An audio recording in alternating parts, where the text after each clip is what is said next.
Bugun 7-mart Amerika Qo'shma Shtatlari g'arbiy sohili Kaliforniya shtati vaqti bilan kechki soat 11.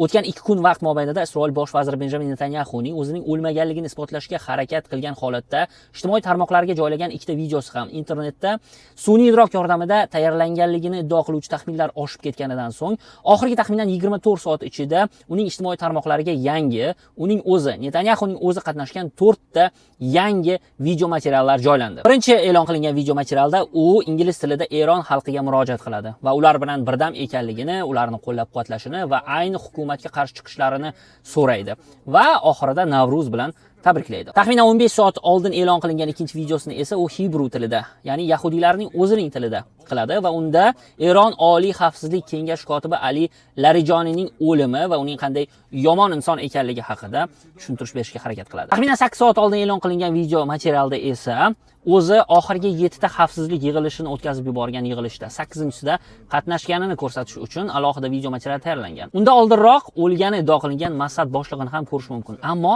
uning harakatlari biroz robotni eslatib yuborgandek tuyuladi. Taxminan 13 soat ilgari e'lon qilingan internetda yana yangi muhokamalarga sabab bo'layotgan video esa Amerika Qo'shma Shtatlarining Isroildagi elchisi Mike Huckabee Isroil bosh vaziri Netanyahuni ko'rishga kelganligi va undan hol-ahvol so'rash uchun kelganligini iddao qilgan video materialda bo'ldi. Internetdagi asosiy muhokamalar bu safar Isroildagi Amerika Qo'shma Shtatlari elchisi Mike Huckabee atrofida bo'lmoqda.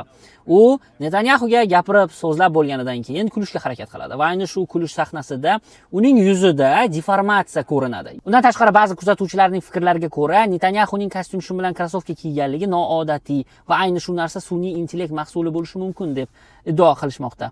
Ammo g'arb madaniyatida hozirga kelib kostyum shim bilan qulay krossovkalar kiyish hech qanday g'alislik emas, balki qulaylikni ifoda qiladi va bu oddiy hol desa ham bo'ladi. Ayni vaqtga kelib mening shaxsiy fikrimga ko'ra hamma qatori, ya'ni Netanyahuni ko'zi bilan ko'rmagan insonlar qatori bilmayman. Ammo taxminim uning o'lmaganlik darajasi afsuski yuqoriroq deb o'ylayman. Nega? Avvalambor uning o'lganligini e'lon qilmaslik Isroil tarafiga ham, Amerika tarafiga ham foydali emas.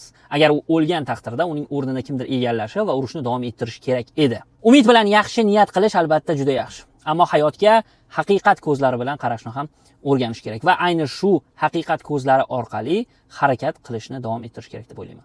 Sizchi? Sizningcha bu so'nggi e'lon qilingan 4 ta video materiallar ham sun'iy idrok tomonidan yaratilgan bo'lishi mumkinmi?